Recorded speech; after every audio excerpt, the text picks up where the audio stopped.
네, 여러분 안녕하세요. 저는 양화진 모교 강좌 사회를 맡은 아나운서 이선영입니다. 반갑습니다. 네, 시간이 조금 늦었는데 식사는 다들 하고 오셨나요? 네, 다행입니다. 자, 올해로 10년째를 맞이하는 양화진 모교 강좌는 2018년도 상반기에 청년 있다라는 주제로 시작하게 되었습니다. 이 있다라는 주제는 그 단어의 의미가 세 가지로 해석이 될 수 있는데요. 먼저 여러분께서 아시다시피 영어로 to be, 존재하다는 의미로 해석될 수 있습니다. 그래서 우리가 to be, 즉 실존과 정체성의 의미에 대해서 한번 생각해 보게 될 거고요. 그리고 두 번째는 영어의 단어 링크입니다. 서로 연결되다, 이어지다의 의미로 해석이 될 수가 있죠. 그래서 우리가 하나님과 연결되어서 심겨진 각자의 일터에서 사람과 어떻게 이어져 있는지 그 관계에 대해서 생각해 볼 겁니다. 아마도 우리가 일상생활에서 또 삶의 현장에서 갖게 된 사명과 우리 간의 연합과 통합에 대해서 함께 이야기해 볼 수 있을 겁니다. 그리고 세 번째는 영어 단어 have를 의미하는데요. 가지다의 의미죠. 우리에게 꿈이 있다, 또 미래가 있다라는 의미로 해석될 수 있을 텐데요. 그래서 청년의 미래에 대한 주제도 역시 함께 이야기하게 될 겁니다. 이런 세 가지 의미를 가진 있다라는 동사를 청년의 뒤에 붙여서 양화진 모교 강좌 이제 시작될 겁니다. 사실 저를 비롯해서 이 자리에 오신 많은 분들이 치열한 경쟁을 뚫고 삶의 현장에서 힘들게 또 고민하고 갈등하면서 살아가실 텐데요. 우리가 그 안에서 그리스도인으로서 얼마나 고민하고 있는지 또 어떤 노력을 하고 있는지 이 자리에 오신 연사의 삶을 통해서 함께 이야기 들어보고 또 나의 삶에 적용하면서 의미 있는 시간을 가져보시면 좋겠습니다. 자, 그래서 첫 번째 강사분은 저와는 직장 동료이기도 한데요. KBS의 의학 전문 기자 박광식 기자님입니다. 간단히 소개를 해드리면 원래는 의사였어요. 그런데 지금은 KBS에서 기자로 활발하게 활동하고 계십니다. 하나를 잘하기도 어려운데 두 개를 아주 잘 해내고 계세요. 하지만 현장에서 느끼는 어려움은 또 누구 못지 않다고 하시고 또 그 안에서 고민하면서 기자로서 잘 해내려고 열심히 노력하고 있습니다. 우리가 그 이야기를 한번 들어보도록 하겠습니다. 박광식 기자님 이 자리에 모시겠습니다. 박수 한번 부탁드릴게요.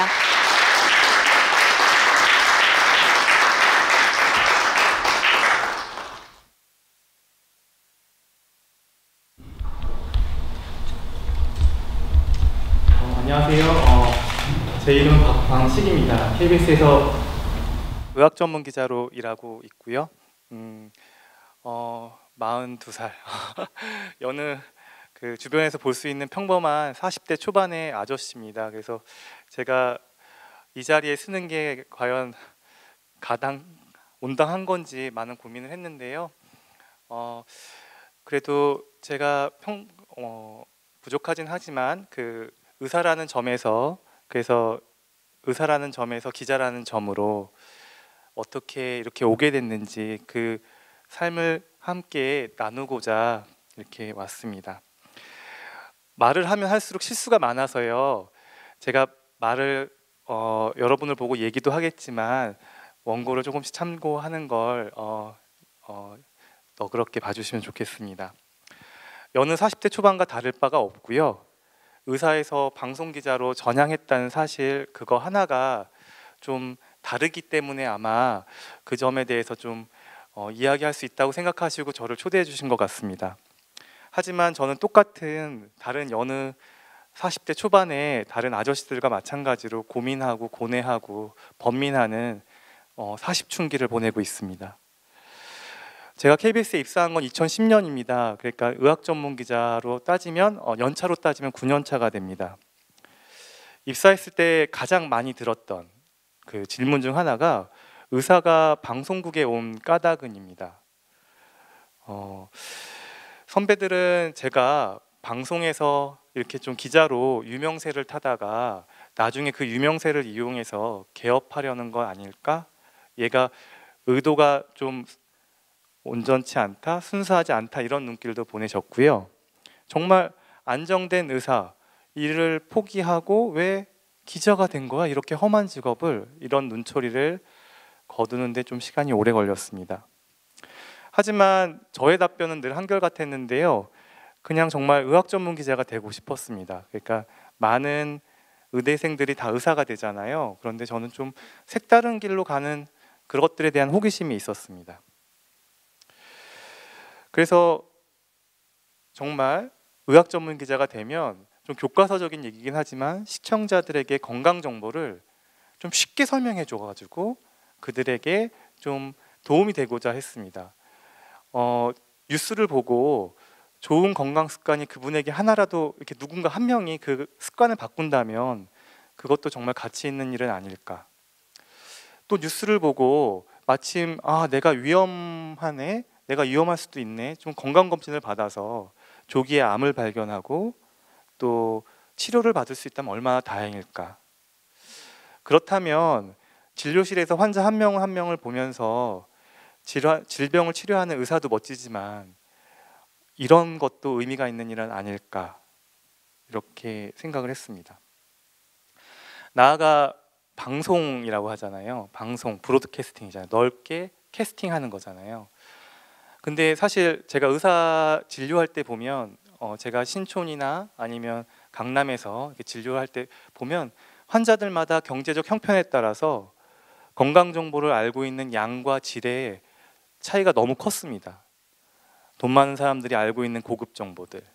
하지만 돈이 없고 형편이 어려운 사람들은 정말 급성기, 너무나도 많이 진행된 상태로 오고, 건강의 불평등과 건강 격차를 좀 줄일 수 있는 게 이 브로드캐스팅이 아닐까, 방송이라는 매체가 그걸 좀 도와주진 않을까, 이런 신념으로 왔고요.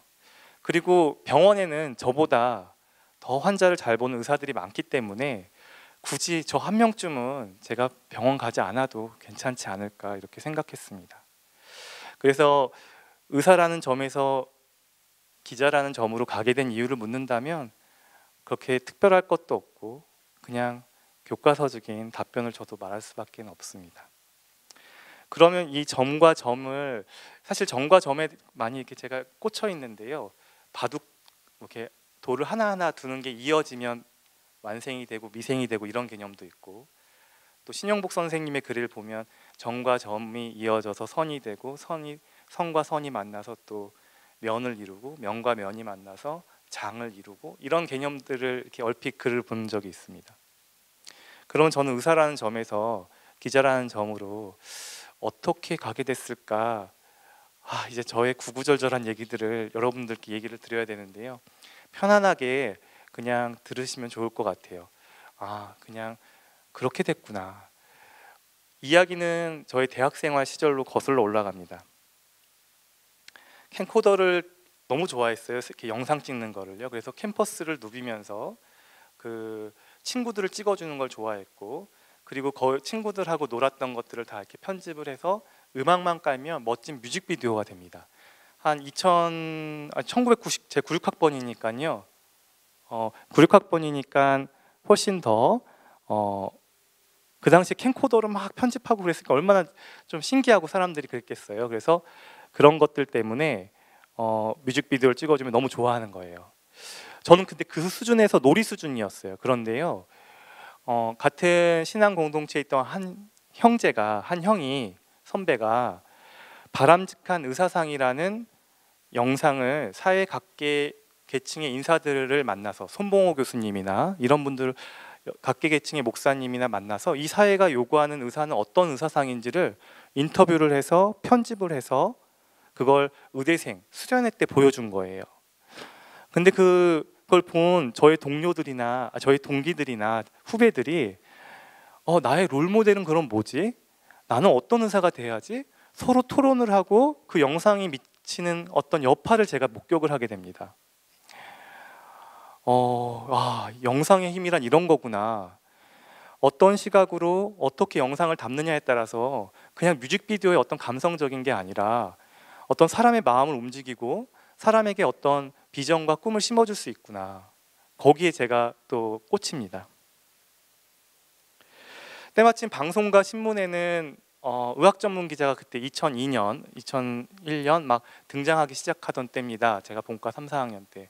그래서 의학 전문 기자라는 직업도 있구나. 한두 명씩 하시던 그 선배들의 모습이 저를 강하게 끌어당겼습니다.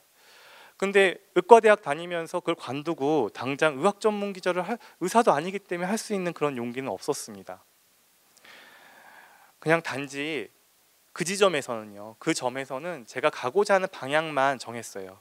나 의학 전문 기자가 맞는 것 같아, 되고 싶어. 그냥 큰 방향만 정하고 일단 의사 면허는 따야 되겠다. 면허 준비를 하고, 그리고 의학 전문 기자는 두루두루 알아야 될 것 같으니까 가정의학과를 하면 좀 좋을 것 같아. 가정의학과는 해야 되겠다. 이렇게 그냥 막연하게 단계만 이렇게 세웠던 것 같아요. 그리고 시간이 흐릅니다. 그리고 결국 가정의학과를 전공하게 됩니다. 이게 어떤 의학 전문 기자가 되고 싶어서 했던 그런 열망 때문에 이렇게 가는 그런 과정하고는 좀 뉘앙스가 다른데요. 그렇게 생각을 했던 방향대로 지원을 하고 그렇게 스텝을 밟아서 온 겁니다. 병원에 익숙하다 보면 그 꿈을 잊을 법도 한데요. 언론에 대한 미련은 계속 남아있던 것 같습니다.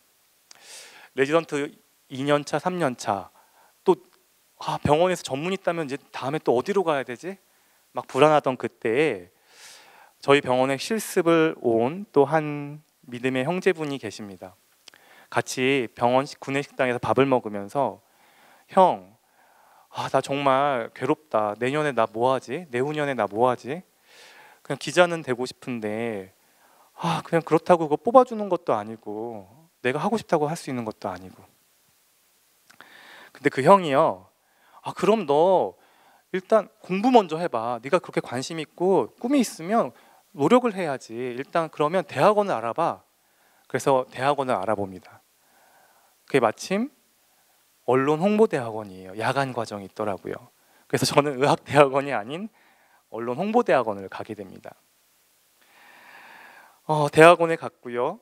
근데 대학원에 간다고 의학 전문 기자가 될 수 있는 건 아닙니다. 이게 정규 정시 채용이 아니기 때문에 공채가 아니기 때문에 특별 갈 수 있는 방법이 없습니다. 그런데요, 레지던트 3년차 때, 그러니까 가정의학과는 총 3년이거든요. 그리고 그 다음 해가 전문의 시험인데 3년차 한 8월인가요? 그 방송사 3개 중에서 유일하게 의학 전문 기자가 없던 곳, 바로 SBS. SBS에서 의학 전문 기자를 뽑는다는 이야기를 합니다. 그걸 들었어요. 그거는 방송을 봤던가 뭘 봤던가 봤어요. 와, 이거 진짜 잘 됐다. 마지막 기회라고 생각을 했죠. 그런데 내년에 전문의 시험이 있는 거예요. SBS에 전화했죠. 전화했는데 시험에 합격하면 10월부터 바로 근무를 하셔야 됩니다. 아마 병원 생활하고 같이는 어렵습니다 얘기를 하더라고요. 근데 저는 용기가 나질 않았어요. 몇 년 이상을 공부한 건데 전문의를 몇 개월 뒤에 전문의를 보면 딸 수 있는데 그걸 포기하고 SBS 지원? 그렇게까지는 용기가 안 나더라고요. 그래서 자신이 없어서 안타깝지만 포기를 했습니다. 그렇게 도전 한번 못하고 기회는 날아갔는데요. 그래도 아쉬움은 커가지고요. 누가 됐을까? 나 대신 그 행운의 주인공은 누구였을까? 계속 그 생각은 남더라고요. 이렇게 꿈만 꿉니다. 그렇게 꿈만 꾸는데 이제 의사의 길을 다시 붙잡아야 됩니다. 이제 저는 저의 길을 찾아야 했고요. 전문의를 딴 진로가 이제 딴 뒤에 진로가 문제입니다. 펠로우를 하던가 병원에 남아서 펠로우를 하던가 개업을 하던가 아니면 월급쟁이 의사 동직 일을 해야 됩니다. 그런데 마침 저의 그 언론홍보대학원 추천서를 써주셨던 저희 은사님이 계십니다. 그 은사님께서 마침 과장이셨는데 저를 신촌으로 부릅니다. 저의 그때의 꿈을 알고 그리고 그 가능성을 보시고 저한테 시간을 좀 벌어주신 거였던 것 같아요. 그런데 저는 그걸 알 턱이 없죠. 그래, 또 한 1, 2년은 더 유예 기간이 생겼구나. 병원에 조금 더 잔류할 수 있겠구나. 마치 오리가 백조인 것처럼 잠깐 착각을 했는지 다시 막 최신 저널을 공부하고 리뷰를 하고 또 환자 보는데 완전 열심히 합니다. 저도 멋진 의사가 될 수 있다라고. 그리고 동시에 그 병원이 주는 거대한 병원이 주는 안정감, 그리고 제 외래가 열리면 박광식이라는 이름이 외래 진료 교수라는 그 이름이 주는 그 안정감에 제가 으슥해지고 취합니다. 마치 제가 세브란스인 것 같은 착각이랄까요? 예전에 목사님께서도 얘기하셨는데 이게 허명이죠, 허명. 거짓된 명성. 제게 아닌 거죠. 그러던 중에 2010년 1월에요. 1월 말쯤에 IT라는 저 먼 나라에서 큰 지진이 터집니다. 대지진 참사가 나는데요. 그걸 기억하시는 분들도 계실 거예요. 그래서 세브란스에서 긴급 의료 구호팀이 갑자기 파견이 됩니다. 저는 얼떨결에 거길 가게 됐고요. 그리고 KBS, SBS, 동아일보, 연합뉴스 등 공동 취재팀이 세브란스 병원 의료진과 함께 IT의 지진 참사의 현장으로 같이 비행기에 몸을 싣습니다. 산토도밍고로 해서 육로로 한 10시간 버스를 타고 들어가서 IT의 그 지진 참사 현장을 보는데요. 저는 진료를 하는데 마침 거기에 SBS 의학 전문 기자랑 동아일보 의학 전문 기자, 의사 선배들이 같이 옵니다. 그때 그 사람이 누군가 했는데 이제 보는 거예요. 저는 진료를 하는데 그 사람들은 취재 현장을 막 뛰어다니면서 아픈 사람들을 인터뷰하고 취재를 합니다. 그걸 보고서 감정이 좀 남달랐습니다. 그리고 진료가 다 끝나고 취재가 다 끝나고 IT의 그 캠프, 이렇게 텐트를 친 캠프에서 이제 밤하늘을 보면서 이제 이야기를 할 때 의사 선배인 그 의학 전문 기자, SBS 의학 전문 기자 선배가 본인은 의사에서 기자로 어떻게 그 길을 가게 됐는지 그 이야기를 정말 그 모인 의료팀들 앞에서 나지막히 그리고 힘차게 얘기하는데요. 제가 진짜 되고 싶어 마지 않던 그 자리에 있는 그 선배 의사가 너무 부러웠습니다. 지난 날도 떠올랐고요. 저 자리가 내 자리였는데 라는 묘한 감정과 질투심을 느꼈습니다. 잊고 있었던 의학 전문 기자, 진짜 별건 아닌데요. 그렇게 그 꿈이 다시 생각나서요. 정말 한동안 마음이 저며오고 많이 아팠습니다. 그렇게 IT 지진 참사에 봉사를 다녀온 일이 있습니다. 그게 2010년 1월이에요. 의사의 길을 다시 붙들려고 했는데 그런 사건이 있었습니다. 간절하면 꿈은 이루어지는 걸까? 잘 모르겠어요. 근데 일단 언론 홍보대학원을 계속 다니기 시작했잖아요. 그런데 돈이 아까워서라도 그걸 끝내야 됐어요. 그래서 레지던트 막 환자도 보면서 이것도 논문도 준비하고 그래서 졸업을 하니까 제 이력에는 생뚱맞게 문학 석사라는 게 붙습니다. 근데 어디에도 써먹을 수 없을 것 같은 이력이죠. 그런데요, 2010년 4월에 IT 갔다 오고 3개월 뒤에 KBS에서 의학 전문 기자를 한 명 더 충원한다는 소식을 접수 마감 금요일 하루 전 목요일 날 그 소식을 들었습니다. 어떻게 들었냐면요, 당시에 제가 결혼한다고 청첩장을 언론 홍보대학원 선배가 세브란스에 계셨는데 그 선배한테 갖다 주는 그 자리에서 광식아, 야 축하한다, 너 의학 전문 기자 뽑는 거 알아? 그렇게 얘기하시는 거예요. 근데 바로 그게 내일이었던 거예요, 마감이. 그 듣는 순간 진짜 이건 나를 위한 거다. 이거다. 진짜 그런 생각이 들더라고요. 절대 놓칠 수 없다. 이번만큼은 놓칠 수 없다. 마음 깊이 공명을 느꼈고요. 정말 지푸라기라도 잡는 심정으로 서둘러서 자기소개서를 쓰고 서류를 준비했습니다. 그리고 그 쓸모없을 것 같은 언론 홍보대학원 석사, 문학 석사학위가 여기에 서류에 딱 들어갑니다. 참 신기하죠? 저도 이렇게 사용될 줄 몰랐고 1차 서류 전형을 통과하고 2차 카메라 테스트, 3차 심층 면접을 거쳐서 의학 전문 기자에 합격합니다. 근데 합격했다는 그 소식이 정말 그 기쁨이라는 거는요, 10년 전 얘긴데요. 2010년 얘긴데 지금도 생각하면 두근거리고 말로 표현할 수가 없더라고요. 정말 하고 싶었던 곳, 간절히 원하던 곳에 기적 같은 부르심이었습니다. 여기까지가 의사라는 점에서 제가 기자로 오게 된 그 점의 하나의 과정입니다. 사실 여기 이 점과 점 사이에는 여러 가지 요소들이 있는데요. 그거는 조금 이따가 더 얘기를 나누도록 하고요. 그래서 지금은 2018년이잖아요. 벌써 그러면 기자가 되고 한 8년 넘게 시간이 지난 거잖아요. 8, 9년이 넘게. 그럼 그 이후에 저의 삶은 어땠을까요? 이제 약간은 또 다른 결의 이야기를 하려고 합니다. 꿈은 보통 반대라고 하잖아요. 꿈은 반대라고 하잖아요.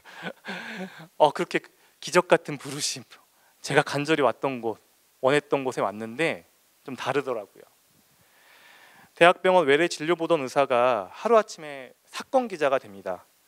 밤 10시부터 서초, 강남, 송파, 수서, 강동경찰서를 돌면서 특이사항은 없는지 당직 경찰관을 붙들고 물어봅니다. 병원에서는 샘, 김샘, 김 선생님, 선생님이 이미 입에 붙어 있습니다. 그래서 저는 배운 대로 또 경찰관 첫날이지만 당직 쓰시는 경찰관님께 경찰관님 오늘 특별한 거 없어요? 이렇게 물어봤을 거 아니에요? 근데 그 호칭이 얼마나 어색하게 그지없는 호칭인지 나중에 깨닫습니다. 돌아오는 거는 얘 뭐야? 얘 또 초짜가 왔네. 개무시죠. 저 개무시 당했고요. 전 나름대로 존중을 표시했던 건데 돌아오는 건 정말 무시였습니다. 다른 언론사 수습 기자들은 금세 경찰관들과 친해져서 벌써 형님 오늘 좀 내놔봐. 오늘 사건 있는 것 좀 알려줘. 벌써 이렇게 나옵니다. 근데 저는 경찰관님 오늘 없어요? 이렇게 물어보니 어떤 경찰관님이 알려주겠습니까? 초짜임을 스스로 떠들고 다닌 셈인데요. 당시 정말 힘들었던 기억이 납니다. 저는 또 정해진 시간에 밤새 일어난 사건 사고를 모아서 회사 야근 당직자에게 전화로 보고해야 합니다. 만약 불이 났으면 언제 어디서 누가 무엇을 어떻게 왜 육하 원칙에 따라서 정확히 파악해서 보고해야 합니다. 그런데 그 당직 기자가 묻는 질문에 답을 잘 못하면은요, 그 자괴감은 이루 말할 수가 없습니다. 저는 나름 한번 그 사건 현장에 가서 소방관님이나 경찰관님하고 얘기한 것들을 2번 물을 기회는 없거든요. 근데 회사 당직 선배가 저한테 묻습니다. 그러면 인명피해는, 그럼 재산피해는 알아봤어? 맞다. 그건 못 물어봤는데. 진짜 자괴감이 큽니다. 정말 노답입니다. 참 근데 공통점이 있어요. 제가 점에서 점으로 온 의사 시절 응급실에서 신환 응급실 환자가 오면 또 제일 처음에 이 막내 이 인턴 의사 1년차 의사가 막 환자를 보고 그걸 3년차 또 다른 과 선생님한테 또 보고를 해야 돼요. 노티파이를 해야 돼요. 그거랑 되게 똑같더라고요. 주제만 바뀌었을 것 같고 주제만 바뀐 거고요. 경험은 다 똑같습니다. 똑같이 환자에 대해서 언제 어디서 어떻게 다쳤는지 어디가 아픈지 그거 물어봤는지 그 검사 해봤는지 다 대답을 해야 되는데 또 대답을 못하죠. 그러면 또 깨집니다. 너 그거밖에 안 돼? 너 대학 나온 사람 맞아? 조금 언어는 제가 순화한 거고 더 심합니다. 당시에 영등포 초등학생 납치 성폭행 사건 기억하실지 모르겠고요. 인천대교 버스 추락 사건, 여약사 납치 사건, 중랑구 아파트 인질극 등을 취재했는데 정말 불과 2달 전에는 세브란스에서 환자를 보던 의사였잖아요. 이게 꿈인지 현실인지 구분이 안 되더라고요. 병원 밖 세상은 너무 거칠었습니다. 그래서요, 이제 누가 저보고요, 의사야, 너 의사야, 기자야 물으면요, 저는 기자라고 대답합니다. 간절했던 곳, 당도한 현실은 너무 달랐습니다. 그간의 인도하심을 느끼며 감사했던 전 온데간데가 없더라고요. 우리가 원하는 이야기 스토리하고 좀 다르죠. 결혼해서 행복했더래요. 뭐 이것하고는 좀 다른 얘기입니다. 현실은 좀 다른 것 같아요. 생존이 목표였습니다. 기자 사회의 생존이 목표였습니다. 3년만 죽어 지내자. 입사 초에 의학 정보를 알기 쉽게 전하자는 애초 소망은 물 건너간 지 오래됐고요. 왜냐하면 기자들의 기본 마인드가 good news is bad news입니다. 이상하죠. 좋은 뉴스는 나쁜 뉴스라는 거예요. 좀 나쁜 뉴스가 대중이 더 좋아하고 대중에게 더 잘 전달되고 그리고 더 이슈를 끌 가능성이 높다는 거예요. 특히 사회 고발 뉴스를 좋아하고요. 단독이나 특종이라는 말머리를 붙여 실력을 과시합니다. 그런데 좀 이해가 가는 부분도 있어요. 이 사회 정의가 바로 선다고 이렇게 하면 사회 정의가 바로 선다고 믿는 어떤 그런 기조가 있기 때문인 것 같아요. 그러니까 기자가 세상을 바꿀 수 있다는 일종의 엘리트주의랄까요? 그런 까닭에 입사 초 회사는 저를 뽑았음에도 불구하고 저한테 일을 맡기지 않습니다. 초짜니까요. 당시 고발성 뉴스를 해야 한다는 압박감이 무척 컸고요. 그래서 처음 리포트가 지금도 기억나는 게 고속도로 휴게실에 갑자기 심장마비 환자분들 있으면 자동 제세동기가 다 있습니다. 그런데 한 그 당시만 해도 다 열쇠로 다 잠가놨거든요. 그게 한 300만 원 정도 되는데 누가 다 가져가거나 그럴까봐. 그래서 막상 쓸 수가 없는 거예요. 그래서 그거 고속도로를 올라갔다 내려갔다 하면서 그걸 취재했던 기억이 납니다. 이후 정말 3년만 죽어 지내자는 생각으로 인정을 받아야 됐고 버텼습니다. 꿈에 그리던 곳에 왔는데 죽어 지내는 현실, 좀 아이러니하지 않습니까? 저도 이 조직에서 인정받기 위해서 제가 선택한 어떤 차선책이었던 것 같아요. 그런데요, 지금 생각해 보면요, 왜 저는 굿뉴스라고 왜 말을 못했을까 좀 후회가 됩니다. 굿뉴스도 정말 굿뉴스라면 세상을 바꿀 수 있다고 왜 말을 못했을까? 그때는 왜 용기가 없었을까? 제대로 된 의학 정보도 사람을 살릴 수 있다고 왜 말을 못했을까? 지금도 이걸 설득하기는 쉽지 않은데요. 여기에 대한 소망이 있습니다. 요즘 기자님? 기레기가 훨씬 더 익숙할 거예요. 그렇게 원했던 곳에 기자로 왔는데 저는 기레기가 돼 있습니다. 기자가 된 뒤에 당황스러웠던 거는요. 왜 기레기 유혹이 있을까? 관계가 재설정됩니다. 리셋이 되는 걸 저는 경험을 합니다.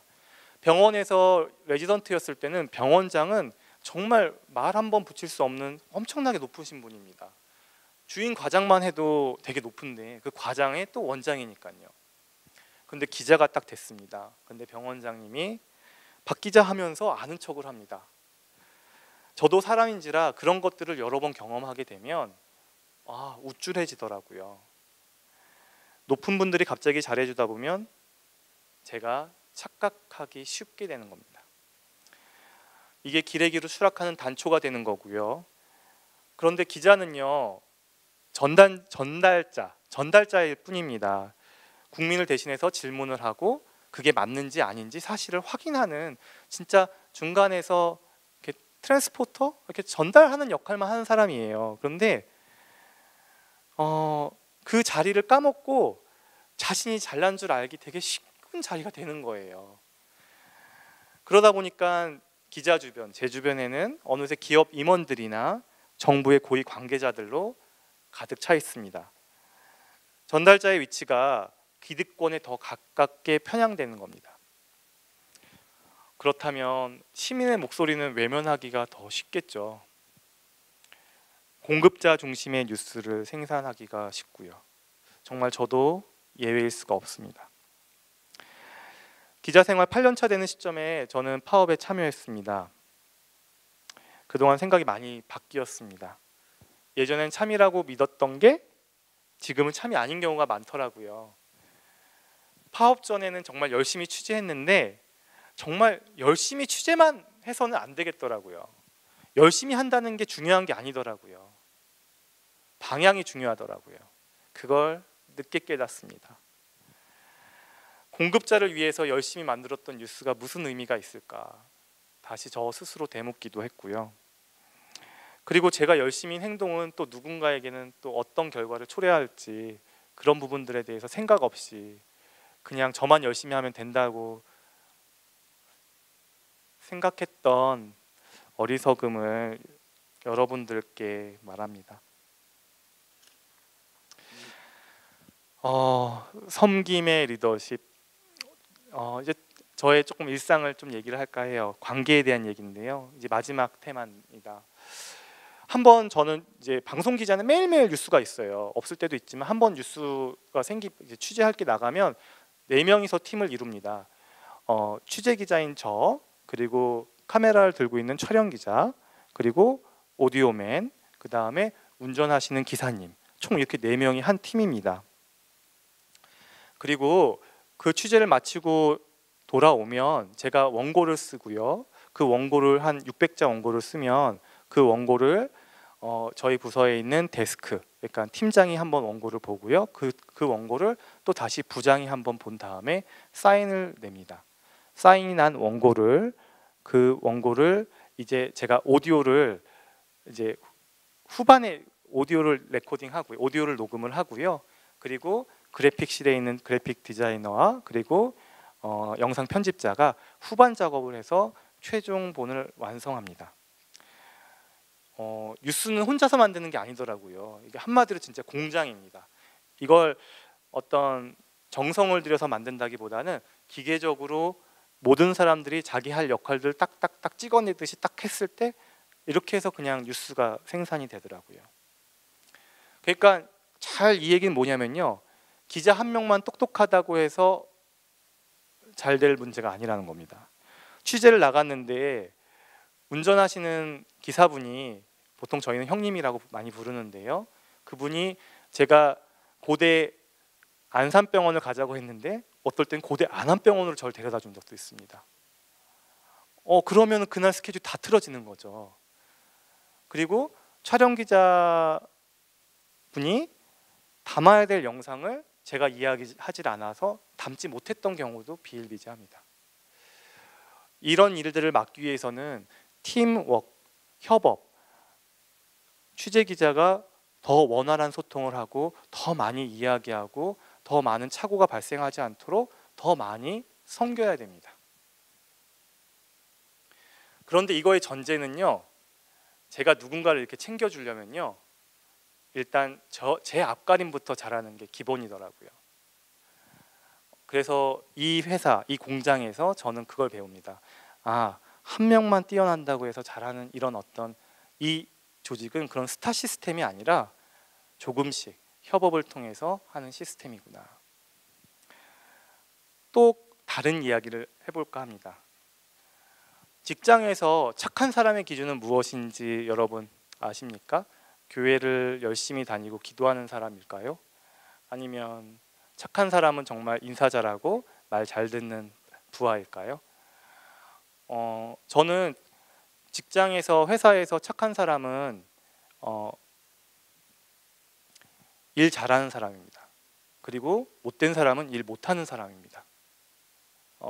그건 부인할 수가 없더라고요. 왜냐하면 일을 못하면 기본적으로 다른 사람에게 피해를 줄 수밖에 없습니다. 그래서 주변에서 좋은 평가를 받기가 힘들고요. 일 잘 못하는 사람과 만약 팀이 돼서 너 이번 프로젝트를 그 사람하고 해 한다면 시작 전부터 긴장할 수밖에 없습니다. 반면 실력이 출중한 사람과 함께 팀이 꾸려진다면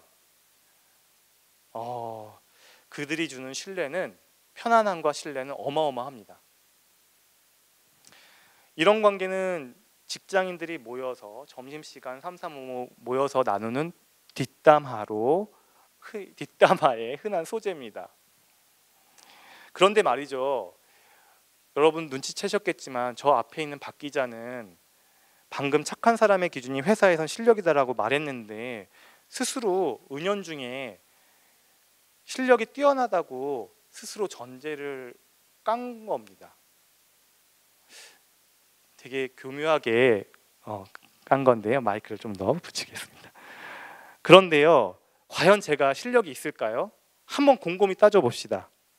사실 저도 그저 그런 수준인데 사람들하고 직장 동료들하고 세력을 형성하면서 무리를 형성하면서 파벌을 형성하면서 약점을 감췄던 건 아닐까요? 저도 마치 어벤져스인 것 같이 얘기하지만 그게 아니라 어벤져스를 그냥 꿈꾸는, 저도 누군가의 이해와 배려로 존재하는 건 아닐까요?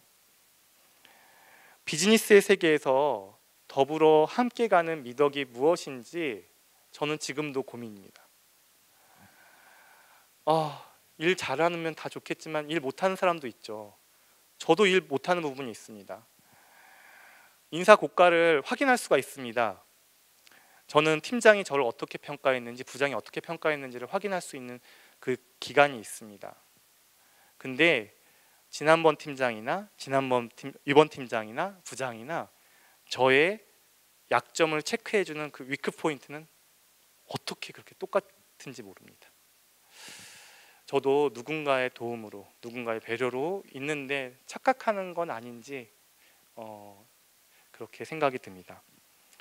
이렇게 한 35분 정도 저 의사라는 점에서 기자라는 점에 왔는데, 기자라는 점에서 헤어나오지 못하고 방황하며 생활하고 있으며 그 안에서 고민하고 있고 관계 속에서 답이 무엇인지를 몰라서 여러분들한테 답을 줄 수 없는, 저 또한 마찬가지로 미생인 그런 사람임을 여러분께 고백하고 나눕니다. 이상 마치겠습니다. 감사합니다.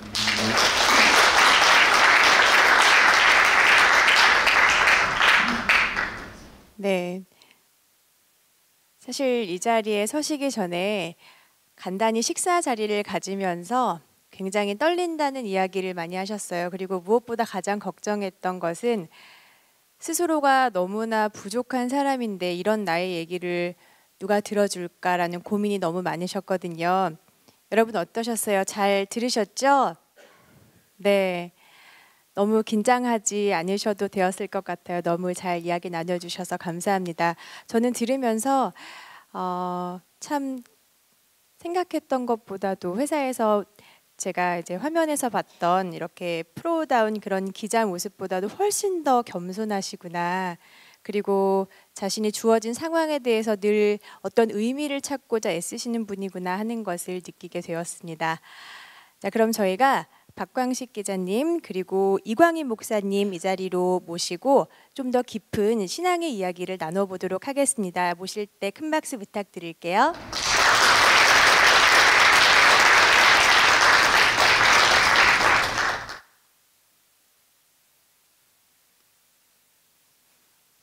네, 오늘 이 자리에 이광희 목사님께서는 그 누구보다 청년들과 가장 깊은 교제를 나누고 계신 분이기 때문에 그 입장을 한번 들어보고자 이 자리에 모시게 되었는데요.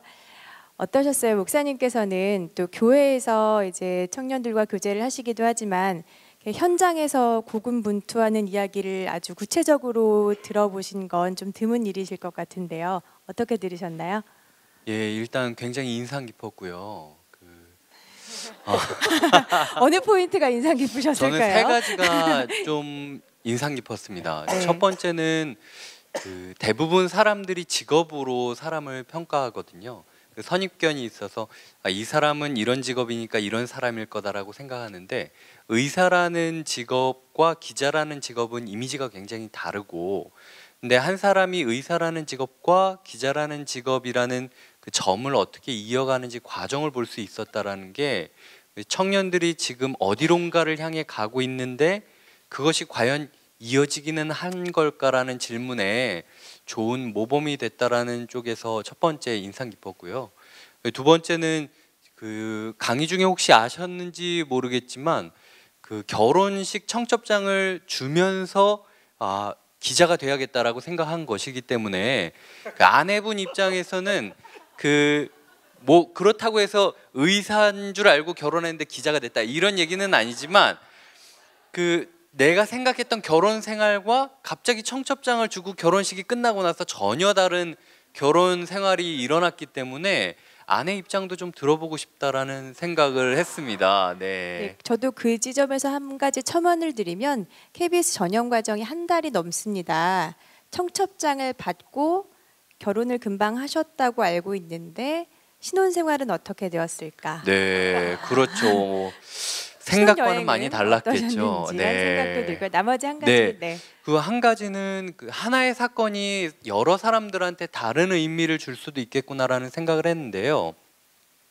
그 IT 지진 이후에 IT 의료 봉사를 다녀오셔서 그곳에서 누군가를 만났고 그 기자의 삶에 대해서 꿈을 꾸고 이야기를 나누셨다라고 들었는데 사실 제 어머니도 IT 지진 이후에 IT에 가셔서 IT 현지 목사님들이랑 이야기를 나누시다가 현재는 지금 IT에 선교를 그 선교사로 가 계시거든요. 그래서 신학생들을 가르치고 계십니다. 그래서 하나의 사건이 여러 사람들한테 의미를 주었고 그리고 저희가 이렇게 같은 IT라는 공통점을 가지고 이야기를 나누고 있다는 것 또한 점과 점이 이런 식으로도 이어질 수 있구나라는 생각을 한 점에서 꽤 인상 깊었습니다.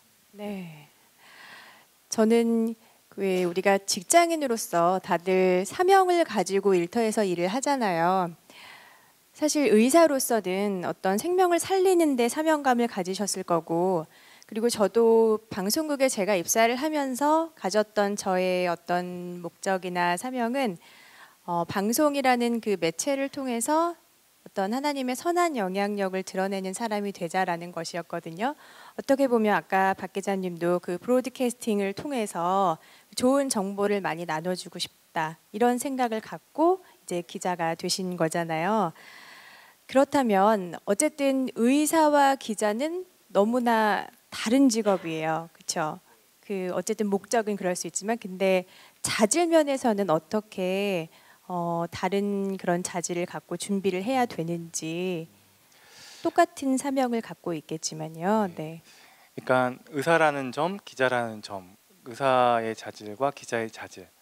의사는요 머리가 똑똑한 거는 똑똑하면 좋지만요 그거는 필수가 아니고요 꼼꼼해야 됩니다. 환자의 투약이나 그리고 환자의 검사나 환자가 아픈 것들 하나하나를 갖다가 정말 빠짐없이 잘 챙길 줄 아는 의사가 정말 좋은 의사라고 생각을 합니다. 기자도 좀 비슷한데요. 기자도 팩트에 아주 그냥 매달리잖아요. 집요하게 그것이 사실인지 확인하고 확인이 될 때까지 묻고 따져야 합니다. 그렇기 때문에 꼼꼼해야 될 필요가 있고 그런 지점에서는 의사랑 기자가 비슷한 자질이 있는 부분이 있습니다. 그런데 기자는요 조금 더 기자의 특성을 더 많이 얘기를 드리자면요 되게 논리에 강해요. 시간적 선후 관계가 분명한지 그리고 원인과 결과 인과관계가 분명히 얘기가 되는지 그래서 어떤 이야기를 들으면 이거는 뉴스가 된다 아니다가 그냥 빨리 판단이 됩니다. 이런 것들을 훈련을 받았기 때문에 그래요. 그래서 이성적 사고, 합리적 사고에 아주 능합니다. 그래서 이거는 저의 또 그래서 고민들이 발생하는 지점이기도 한데요. 이렇게 논리에 강한 사람들하고 생활하다 보면요, 저의 믿음의 부분들이 도전받을 때가 있어요. 믿음의 어떤 한 일부분이. 그러니까 의사면서 기자인데 예를 들어서요, 저한테 이렇게 질문합니다. 술자리에서 너 의사면서 기자인데 어떻게 동정녀 마리아가 예수님을 낳은 거를 너는 믿을 수가 있어? 그리고 진화론에 대한 과학적 증거와 연대기와 화석과 모든 것들이 말을 해주는데 너가 팩트를 취재하는 기자가 어떻게 신이 이 세상을 창조했다고 믿을 수가 있니? 라고 묻습니다. 네. 그러면 정말 저는 벌거벗겨진 그 기분이 듭니다. 믿음의 영역을 이분들은 정말 이 취재 동료 선후배들은 정말 세상의 민낯을 다 드러내며 팩트를 찾아가면서 취재했던 기자들이 이렇게 공격을 하면 질문을 하면 저는 정말 할 말이 없고요. 네. 그리고 믿음의 문제를 이렇게 사실의 영역으로 끌어내리게 되면 진짜 벌거숭이가 된 기분입니다.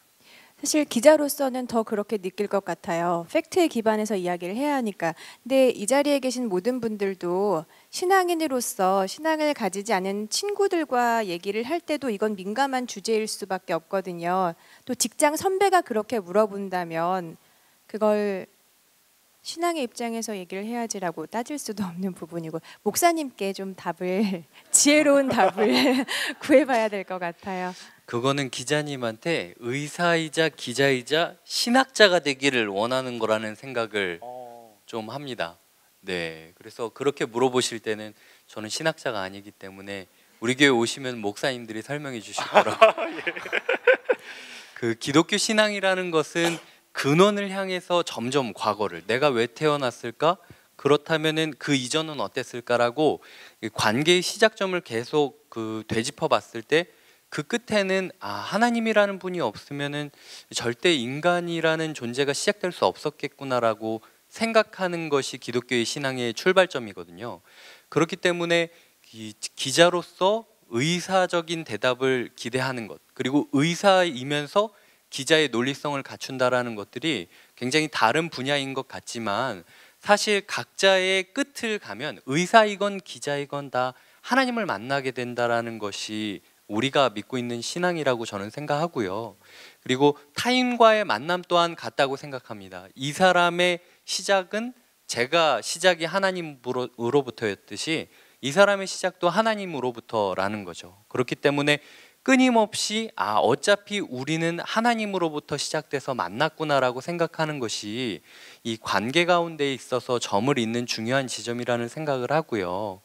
특별히 이야기하시면서 이제 점과 점을 잇는다라는 부분, 의사라는 점, 기자라는 점을 이야기하셨지만, 그 부분에 있어서 저는 어떤 행동을 분명히 하셨고, 학위를 따셨고 지원을 하셨고 그 행동을 분명히 했고, 그 행동이 어디론가 방향을 따라서 흘러간 것인데 끊임없이 그것을 물어보는 것이 저는 중요하다는 생각을 합니다.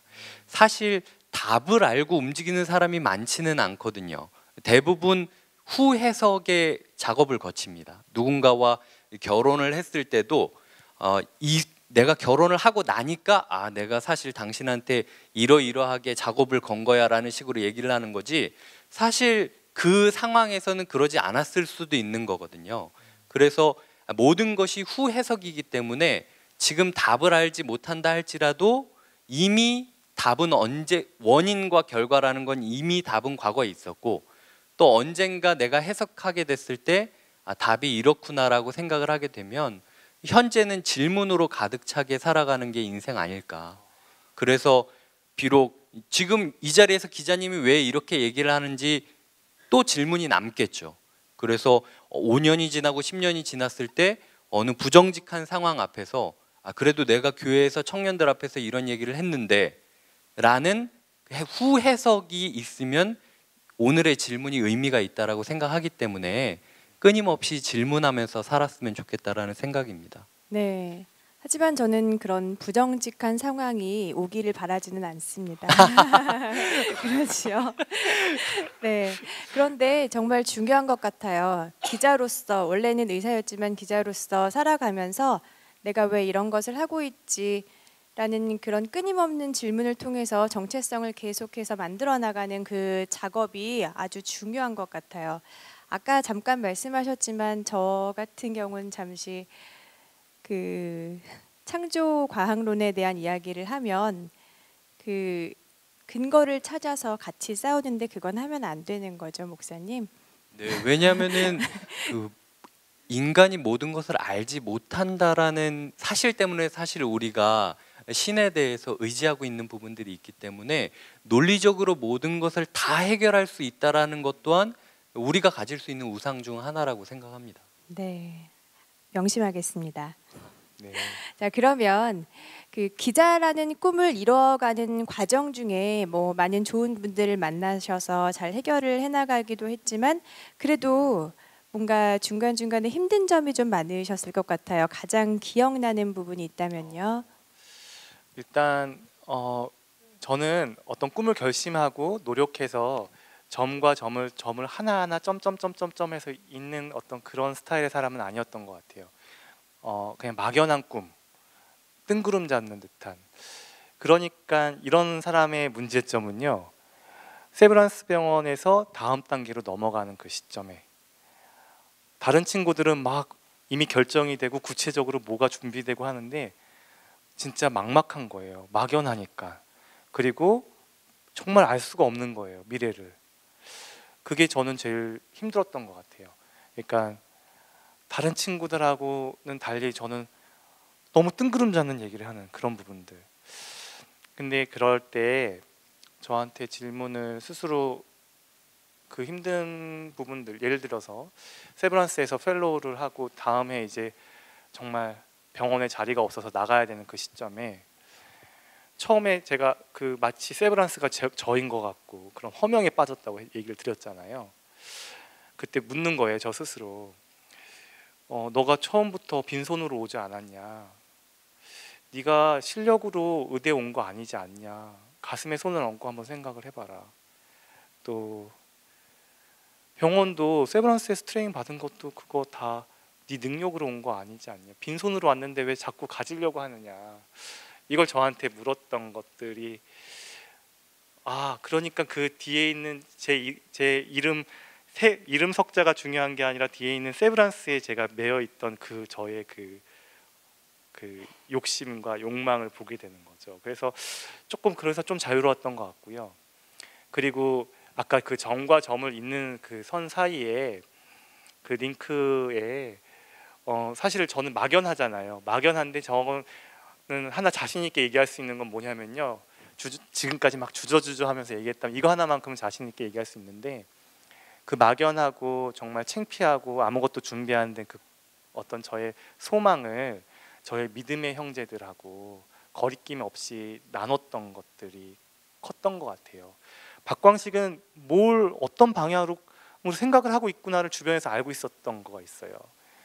그래서 보시면 바람직한 의사상이란 만들었던 그 링크 형제가 있었고, 그 다음에 갑자기 영동 세브란스, 강남 세브란스의 실습 온 믿음의 형제가 대학원을 갔다가 공부해보라고 학구적으로 저에게 코멘트를 해준 선택지를 줬던 분이 계셨고, 그리고 또 가정의학과 과장님이셨던 분, 신앙 안에서 같이 기도하고 예배하고 후학들이 정말 잘 되기를 했던 그분이 저를 추천서를 써주시고 1, 2년 정도 바로 개원가로 가지 않도록 병원에서 좀 더 홀딩, 스탠바이를 시켜줬던 그분의 손길, 그리고 청첩장을 받고 그 정보를 저한테 줬던 그 형까지. 점과 점이 이건 노력으로 되는 문제는 아닌 것 같아요. 그러니까 제가 이런 소박한 꿈들을 나눴던 것들이, 그런 것들이 마치 하나하나 연쇄 반응을 일으켜서 마치 버터플라이 효과처럼 여기서 여기로 어떻게 점프를 할 수가 있나요? 어떤 그걸 가능케 했던 거는 진짜 설명이 안 돼요. 아마도 그 하나님께서 그런 연결고리들을 다 허락하신 게 아닌가 싶어요. 사실 우리가 누구나 인생을 살면서 어떤 지점에서 어떤 지점으로 옮겨갈 때 고민하고, 또 우리는 신앙인이기 때문에 기도를 하잖아요. 그런데 그때 하나님의 응답을 정말 간절히 구해요. 그런데 그게 어떨 때는 말씀이 될 수도 있고, 박광식 기자님처럼 어떤 주변에 같은 신앙 안에서 교제하는 사람들의 음성이 될 수도 있고, 그런 걸 바라면서 이제 그 과정들을 다들 살아내고 계신 거잖아요. 네, 이런 과정에서 고민 있는 청년들이 정말 그동안 우리 교회에서도 많았을 것 같아요. 목사님께 혹시 그런 고민을 상담해 온 분들은 있으셨는지, 그때 어떤 위로나 조언을 해주셨는지 궁금해요. 네, 굉장히 많은 청년들이 사실 이 부분에 있어서 고민을 하고 있고요. 그리고 뭐 여기 계신 저희 셋 또한 과연 이 길이 끝이 아니기 때문에 인생에 있어서 하나님이 우리를 어떤 방식으로 어떻게 사용하실지에 대한 질문들은 평생 하면서 걸어가게 될 겁니다. 그런데 그때 제가 청년들이랑 이야기하고 있는 부분 중에 하나는, 내 행동이 어떤 점이 된다라는 것은 행동이 향하는 방향성이 있다라는 겁니다. 하나님께서 이 순간에 나를 놓으셨고 내가 말씀을 따라서 이런 행동이라는 점을 찍어야 하는데, 그렇다면 어제 내가 했던 행동과 오늘의 내가 한 행동의 점의 방향을 생각하다 보면은 하나님께서 나를 어느 방향으로 이끌어가고 계신지 짐작할 수 있다라는 것이 제 답이었고요. 또한 우리가 어디로 가는지는 사실 명확하죠. 모든 사람들의 인생 끝에는 예수님이 계신다라고 저희는 믿고 있고, 그렇기 때문에 우리가 찍어가는 그 한 걸음 한 걸음의 행동에 집중해서 찍어야 될 때를 찍은다면, 아까 강연에서 이야기하셨듯이 바둑알을 놓아야 할 곳에 놓는 것에 집중을 한다면 전체적인 그림을 보는 것과 동시에 내가 가야 될 방향도 조금은 선명해지지 않을까. 비록 패는 아직 돌을 많이 놓지 않았기 때문에 알지 못하지만 언젠가 대국이 끝나면 알 수 있을 거기 때문에 이 대국을 즐기자라고 이야기를 많이 하고 있습니다. 네. 또 한 가지 궁금한 건, 그렇게 마음을 계속적으로 잡아나가는 과정이 쉽지가 않잖아요. 계속 흔들리고 유혹에 넘어지고, 그럴 때 혹시 목사님께서는 어떤 것을 가장, 물론 하나님과 연결지어서 어떻게 무엇을 의지하시는지도 궁금합니다. 저희도 그렇게 네. 흔들릴 때가 많으니까요. 저는 같이 흔들려 주려고 노력을 많이 하고요. 제가 흔들리는 이야기를 많이 합니다. 아까 이 세브란스라는 타이틀을 이야기하셨지만 저는 사실 100주년 기념교회라는 타이틀에 있기 때문에 네, 우리 같이 서로 나만 흔들린다라고 생각하는 것과 서로 함께 흔들리고 있다라는 것은 조금 다르다라는 생각을 해요. 방금 말씀하셨듯이 어떻게 보면은 의사이자 기자라는 점, 굉장히 안 흔들리고 살아갈 것 같은 한 사람이 본인이 지금도 고민하고 있다라는 것들을 이야기한다라는 지점이 전 청년들한테 굉장히 필요하다라고 생각하거든요. 인생에 있어서 마치 청년들은 어느 지점에 도달하면은 흔들리지 않을 거다라고 생각하는 경향이 있는 것 같아요. 근데 흔들림은 평생 동안 계속될 것이고, 중요한 것은 그 흔들림 옆에 같이 흔들려주고 있는 누군가를 바라봐 주면 그 흔들리는 누군가가 내 옆에 있어준다라는 것만으로도 위로를 받으면서 같이 바람에 이끌려서 흔들리는 삶을 살지 않을까. 그게 뽑히지 않는 그 풀의 삶이 그런 삶이 아닐까 생각을 했습니다. 네. 말씀을 듣다 보니까 자연스럽게 주제가 조금 넘어갈 수 있는 것 같아요. 아까 저희가 잠시 말씀을 나눴지만 그 결혼 생활의 시작이 아내로서는 조금 기대한 것과 다르게 시작됐다라는 말씀을 잠시 드렸었는데, 직장 생활을 또 하다 보면, 삶을 살다 보면 같이 흔들려주는 사람과의 그 관계가 정말 중요하잖아요. 가정이 또 평안해야 바깥에서 하는 일도 또 잘 풀려나간다는 그런 이야기들도 있고요. 박광식 기자님의 아내께서 오늘 이 자리에 오시지 않았다고 제가 들었습니다. 네, 그런데 어떠셨나요? 그 가정과 또 직장 생활을 또 바뀐 그 일터에서의 생활이 어떻게 잘 양립이 되었는지요? 아내 질문이 나오니까 허리를 바로 이렇게 고추 세웁니다. 제가 점과 점을 있는 그 링크에 100주년 기념 교회하고 제 아내가 없이는 또 설명이 될 수가 없습니다. 제 아내는 2009년에 만났는데요. 그 제가 몸담았던 누가의 간사님, 목사님께서 소개를 해주셨고요. 그렇게 해서 만나서 결혼을 결심을 하고요. 한 여기 2월 달인가요? 3월 달쯤에 여기 100주년 교회 금요일 날 결혼 예배가 있잖아요. 이재철 목사님께서. 그래서 그걸 신청을 했더니만 9월이라는 거예요. 워낙 인기가 많아서. 그리고 어떻게든 또 금요일 날 또 그 예배를 꼭 주례를 받기 위해서 이렇게, 그래서 9월에 그럼 결혼하지 뭐 이렇게 얘기했어요. 그런데 갑자기 교회에서 전화가 옵니다. 근데 정한조 목사님이 전화하셨던 건지 잘 모르겠는데요. 아무튼 5월에 한 커플이 지금 비었다고, 이때 결혼할 생각이 없냐고. 슬픈 전제네요. 좀. 네. 그래서 5월에 그래서 결혼을 그럼 뭐 결혼할 건데 결혼을 하자 그때 하자 해서 5월 7일 날 금요일 날 결혼 날짜를 잡은 겁니다. 그래서 그 청첩장이 그렇게 해서 이제 나가게 되는 거죠.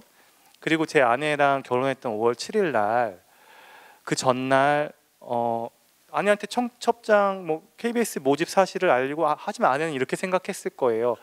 그래 그렇게 원하는 거 어차피 안 될 건데 그래도 그냥 아마 해서 또 뭐 그걸 못하게 해서 나중에 또 이렇게 좀 크게 싸우는 것보다 네.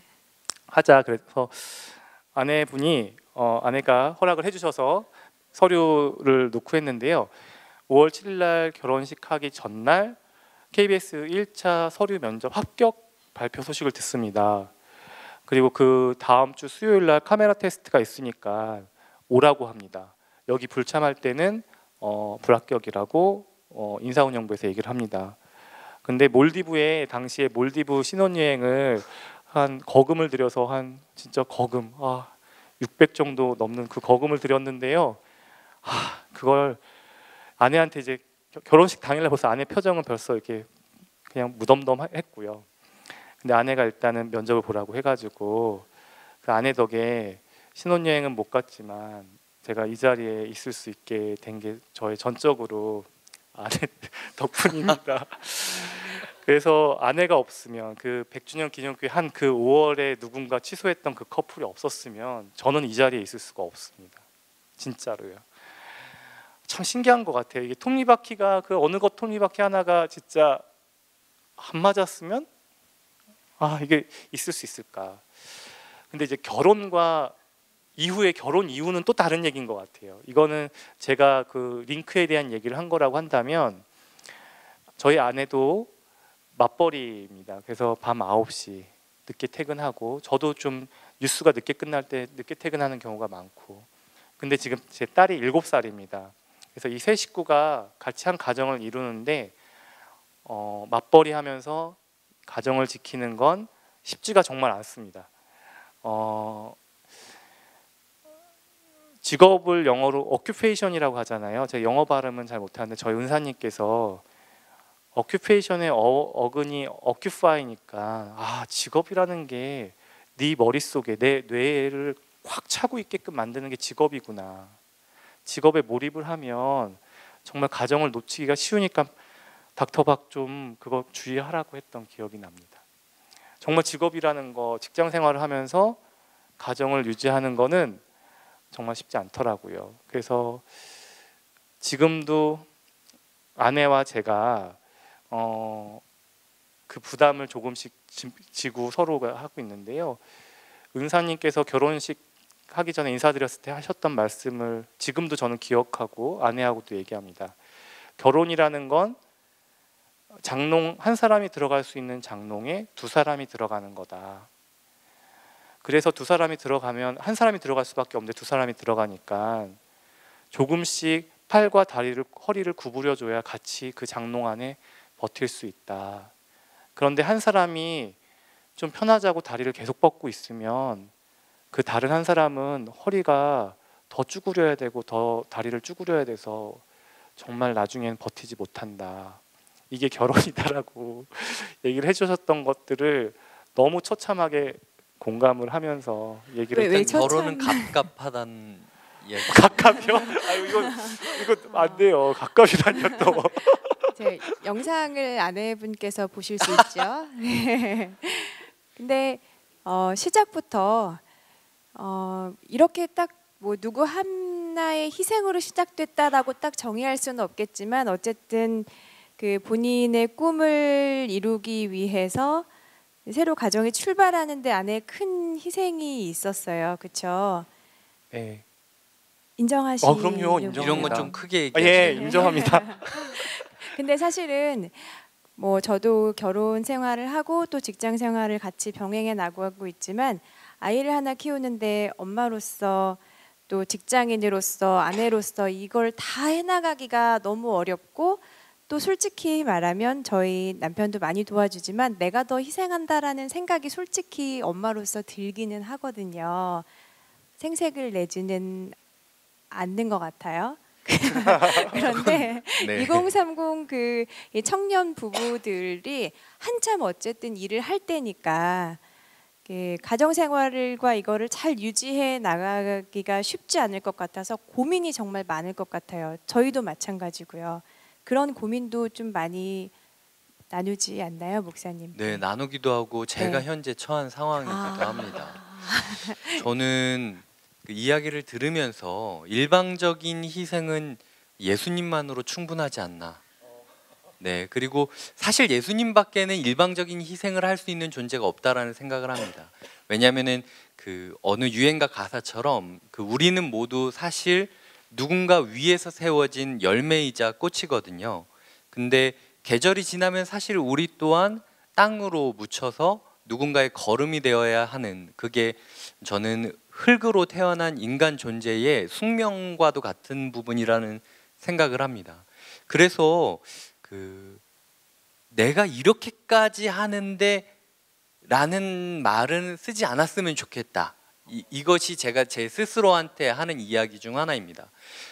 언젠가부터 제가 입에 그런 말이 배어 있더라고요. 내가 그 100주년 기념교회가 얼마나 그 좋은 사역지인지 아느냐. 여기에 있으면서 당신이 이런 혜택도 받고 이런 그 대접도 받고 이런 그 생활도 할 수 있는데, 그런데 라는 말 뒤에 나 좀 쉬자, 오늘은 좀 그냥 내버려둬 라는 식으로 내가 이렇게 당신을 위해 희생하는데 라는 말 뒤에 제 은밀한 욕망이나 죄책감을 숨겨서 이야기를 하더라고요. 목사님조차. 네, 사실 그래서 많이 반성하고 있습니다. 그래서 그 사실을 제가 깨달은 지 얼마 안 됐거든요. 깨닫고 나서 느꼈던 게 꽤 많은 사람들이 조직에서 그런 식으로, 왜냐하면 일방적으로 그 두 사람과 혹은 조직과의 관계 속에서 대부분 희생을 안 하는 사람이 그런 이야기를 많이 합니다. 왜냐하면은 누가 봐도 희생을 안 하는 걸 알기 때문에, 그렇다고 고맙다라고 이야기를 하면 나도 뭔가 해야 될 것 같고, 근데 너무 힘드니까 그렇게 뭔가 상대방을 설득하고 스스로를 세뇌하려고 하면서 자기 욕망이나 죄책감을 감추는 것을 보고, 첫째로 저는 가정 가운데 혹은 조직 가운데 내가 이렇게 헌신하는데 라는 말은 최대한 하지 말자라는 원칙을 세워서 하려고 노력을 하고 있고요. 그러다 보면은 그 상대방이 어떤 희생을 원하는지를 궁금해하게 됩니다. 예를 들어 아까 그 장롱 이야기를 하셨는데, 상대방이 내가 팔을 굽혀주길 원하는지 다리를 굽혀주길 원하는지. 예전에 저는 아내가 출산했을 때 열심히 요리를 했었거든요. 근데 아내가 요리는 그냥 나중에 하고 쓰레기나 좀 제대로 버려달라고 이제 그때 제가 큰 상처를 받았습니다, 사실.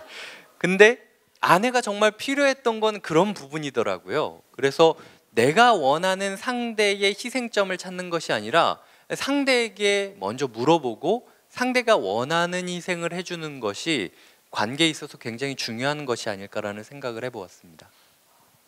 네. 네. 네. 그 아내로서 저는 저는 칭찬을 많이 해주는 편이에요. 네.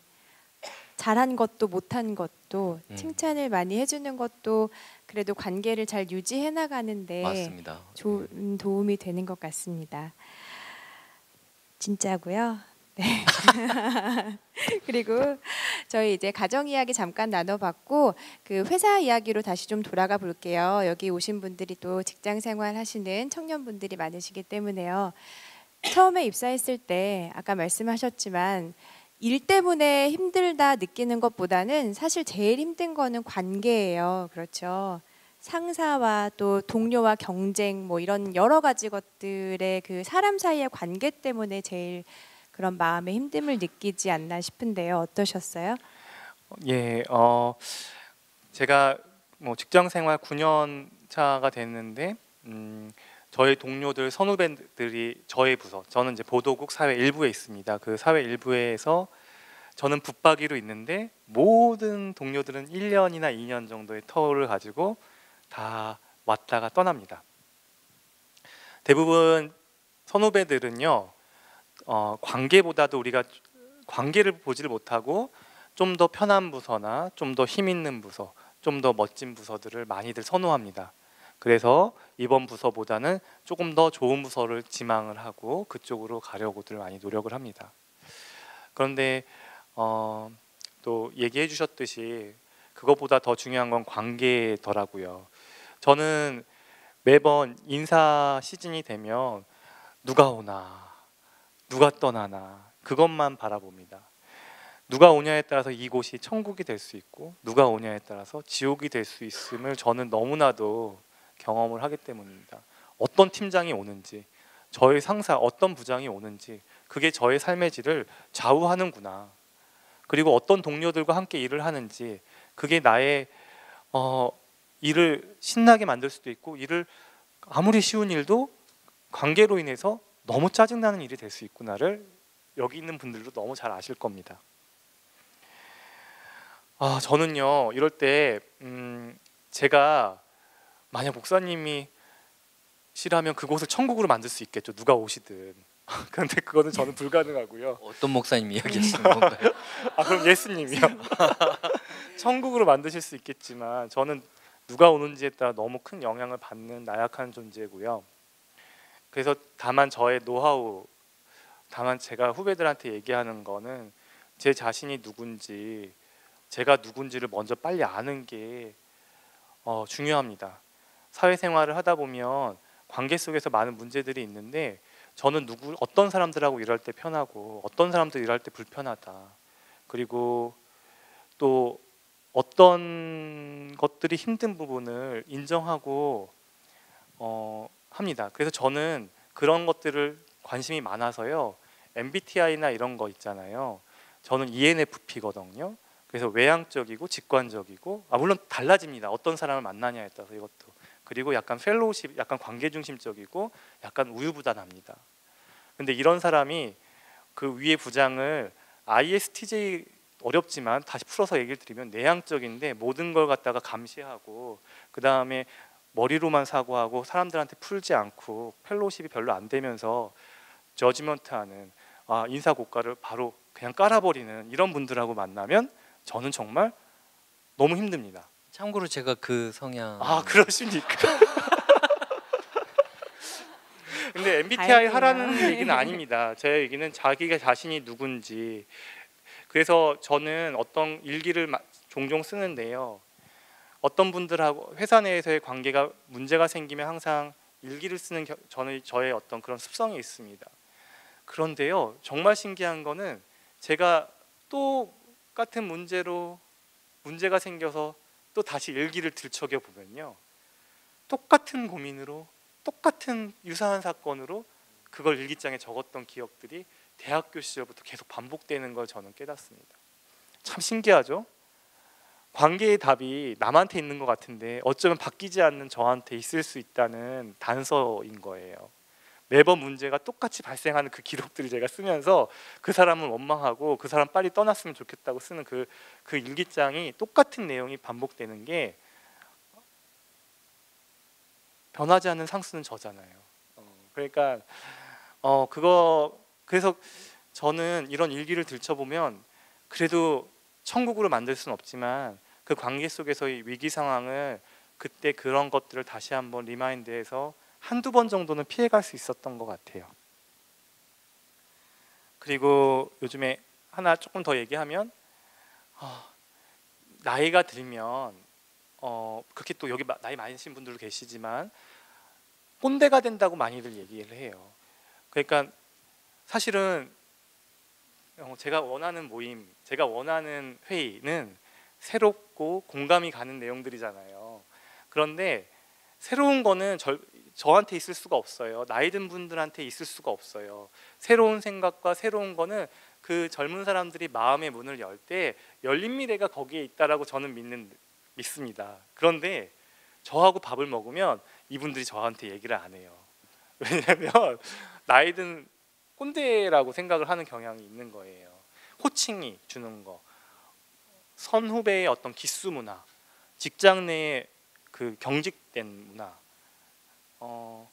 호칭만 바꿔도. 그래서 제가 아는 다른 기업에 있는 사람들은요, 영어로 호칭을 한대요. 나이 무관하게 뭐 영문명을 데니얼 뭐 아무리 나이 많은 사람도 뭐 제임스 뭐 오늘 사인 좀 내줘 이렇게 얘기를 한대요. 내주세요. 근데 이 호칭만 바꿔도 훨씬 더 우리가 커뮤니케이션 하는데 도움을 줄 수 있다고 하는데 이게 가능한 조직이 있고 없기 때문에 이건 그냥 참고만 하시면 좋을 것 같습니다. 네. 그 목사님께서 고개를 끄덕이셨지만 이해할 수 없어라는 아닙니다. 표정을. 여기도 꽤 있습니다. 네. 근데 목사님 정말 관계는 어려운 것 같아요. 그래도 나는 이 사람과 관계가 좀 좋아졌다고 생각했는데 또 다른 사람과 또 같은 문제로 엮이고 그 박광식 기자님의 고민을 저도 늘 하고 있거든요. 나라는 사람이 변하기가 어렵기 때문에 그러면 이런 사람들에게는 목사님께서 신앙적으로 어떤 조언을 해주실 수 있을까요? 굉장히 중요한 이야기를 저는 하셨다라고 생각하는데요. 그 나라는 사람을 이해해야 된다라는 부분들에 있어서 100% 동감하고요. 근데 그 부분에 있는 전제 중 하나는 나라는 사람도 아직 나라는 사람에 대해서 잘 모르고 있다라는 어떤 미지의 부분이 있다라는 것도 저는 주의해야 된다라는 생각을 합니다. 즉 내가 다른 사람들과 여러 가지 관계 속에서 어려움들을 겪고 있지만 나 또한 저 사람이 될 수 있는 가능성을 가지고 있는 거거든요. 그래서 저 같은 경우도 그 신학생 때부터 계속 일기를 써오는 부분들이 있는데 저는 어떤 이야기를 쓰는 그 이야기 중심적인 부분도 있지만 따로 노트가 있습니다. 그래서 사람들과 만났을 때 그 꼭 이것만큼은 하지 않겠다. 그리고 꼭 이렇게는 해보고 싶다라는 부정적인 이야기들과 긍정적인 이야기들을 따로 정리를 해두고 있습니다. 그래서 적어도 한 사람과의 관계에 있어서는 그 사람의 긍정적인 부분이든 부정적인 부분이든 그 사람으로부터 무언가를 배워서 제 미래에 있는 가능성들을 예를 들어 좀 그 최고점과 최저점의 선을 그어두는 거죠. 적어도 이런 사람은 되지 말고 적어도 이런 사람이 되고 싶다라는 어떤 행동의 점들을 그 정하는 건데 이렇게 얘기하면 막연할 수 있기 때문에 제가 노트를 한번 찾아서 몇 가지 한 10가지 정도만 찾아봤습니다. 한번 읽어드릴게요. 굉장히 거창한 게 아닙니다. 차 안에서 방귀를 뀌지 않는다. 이런 사람을 만났다는 거죠. 제가 과시하듯 트림하지 않는다. 자기 집이라고 속옷 차림으로 돌아다니지 않는다. 어디 목사가 하는 말에 토를 다냐고 말하지 않는다. 웃기기 위해서 타인을 비하하지 않는다. 택배로 음식이 배달된 경우 배달하신 분에게 그 일부를 드린다. 당연히 해줘야 하는 사람은 없다. 부탁의 시작은 죄송하지만이라고 의향을 묻고 마지막은 감사합니다라고 맺는다. 상대의 말을 들으면 내 말로 다시 설명하며 제대로 이해한 것인지 확인한다. 이전 만남의 마지막 이야기가 다음 만남의 시작이 되게 한다. 못하는 부분은 솔직히 도와달라고 말한다. 이렇게 적어가면서 스스로를 바라보게 되니까 관계 자체가 조금씩 바뀐다라는 생각을 했습니다. 왜냐하면 어쨌든 누군가로부터 무언가를 배워야 되기 때문에 이 사람은 좋은 사람, 이 사람은 나쁜 사람이야라고 선악구도로 나누는 것이 아니라 어쨌든 모두가 다 나를 위해 준비된 선생님이라고 생각을 하게 되거든요. 또 이렇게 적어두게 되면 스스로에게 엄격한 부분이 생깁니다. 나만큼은 이 부분만큼은 지키겠다라는 엄격함이 생기고 또 타인의 말에 쉽게 휘둘리지도 않는 것 같아요. 왜냐하면 대부분 사람들이 저를 부정적인 영향으로 이끌 때 그 부정적인 영향의 어떤 행동들이 있거든요. 근데 그 행동은 제가 이미 최저선을 그어놓은 부분이기 때문에 되도록이건 그 뒷담화를 하지 않는다라든지 어떤 부분에 있어서 그 동참하지 않으려고 하는 부분이 있다라든지 이런 식으로 상대방의 의견에 쉽게 휘둘리지 않는 부분들을 발견하게 되고요. 그리고 모든 사람이 선생님이라고 생각을 하게 되니까 하나님 앞에서도 좀 겸손한 부분들을 갖추게 되더라고요. 그래서 말씀하신 것처럼 어떤 상황으로 인해서 스스로를 이해하는 과정도 깊게 필요하겠지만 아직 내가 보지 못한 미래의 나를 위해서 과거의 나로부터 받은 교훈을 현재의 내가 지켜가는 것이 필요하지 않나라는 생각을 해보고 실천하고 있습니다. 네. 정말 박수가 한번 나올 수 있는 네. 일기를 쓴다는 것 자체가 스스로에 대한 관심과 또 이렇게 성찰을 하려는 그런 노력들을 해나가고 싶어하는 사람들이 특히 일기를 열심히 쓰잖아요. 저는 두 분의 이야기를 들으면서 어느 순간부터 나는 나를 놓치고 살고 있는데 너무 익숙해져 버렸구나라는 생각을 했습니다.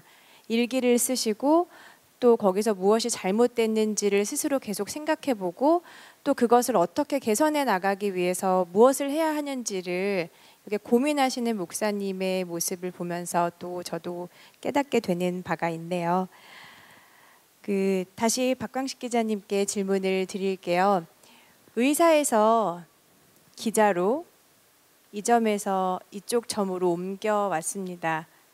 다음은 어디로 가실 계획이 있는지요? 솔직히 사실 기자라는 점에서도 지금 많이 방황하고 있고 헤매고 있고 온전치 못해서요. 사실 그걸 생각할 겨를은 없습니다. 그런데 이렇게 질문을 주셔서 다음 점?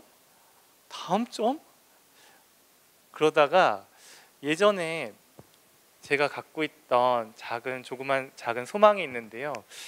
그 꿈이 실현될지 안 될지 모르지만 그래도 나누고 싶습니다. 뭐냐면요. 아마 제가 대학생 시절부터 그래도 막연하게 또 이런 쪽에 관심이 있어서 헬스 인포메이션 쪽에 관심이 있어서 헬스 뮤지엄이 있으면 참 좋겠다. 건강박물관, 의학박물관, 근데 건강박물관 그리고 거기에 예전에 제 연식이 나오는데요. 이너스페이스라고 맥라이언이 나왔던 영화가 있어요. 그 사람이 아주 마이크로 단위로 작아져서 막 캡슐을 타고 혈관과 막 위하고 코로 막 여행을 다니는 그 영화가 있었는데요. 진짜 배를 타고 입을 통해서 위로 들어가서 위산이 분비되고 소장과 대장을 거쳐서 가는 것들을 아이들이 경험하면 참 좋겠다. 건강에 대한 인식을 가지면 좋겠다. 비행기를 타고 코로 들어가서 기도로 들어가서 폐로 들어가는데 검은 연기가 막 나오는 것들이 몸에 어떻게 영향을 미치는지, 담배나 이런 것들이 어떻게 영향을 미치는지 아이들이 직접 그렇게 신나게 체험을 하는 그런 건강박물관 같은 게 있었으면 좋겠다. 그리고 저는 초등학교 한 20명 애들이 오면 앞에서 거기서 큐레이션하는 앞에 이렇게 숲속 해설사처럼 그런 해설사를 하고 싶다라는 소망이 정말 가능하지 않겠지만 그런 소망이 있습니다. 네, 왠지 잘 어울리실 것 같아요. 네, 아이들한테 아주 잘 설명해 주실 것 같아요. 네, 저희도 오늘 박광식 기자님이 나눠주신 그 삶의 이야기를 들으면서 생각하는 부분, 깨닫게 되는 분들이 많았었는데요. 오늘 또 이 자리 가득 메워주셨어요. 혹시 이야기를 들으면서 이런 이야기 어떻게 생각하는지 한번 질문해보고 싶다, 궁금한 점이 있다 하시는 분들께 마이크를 넘겨서 질문을 좀 받아보도록 하겠습니다. 안녕하세요.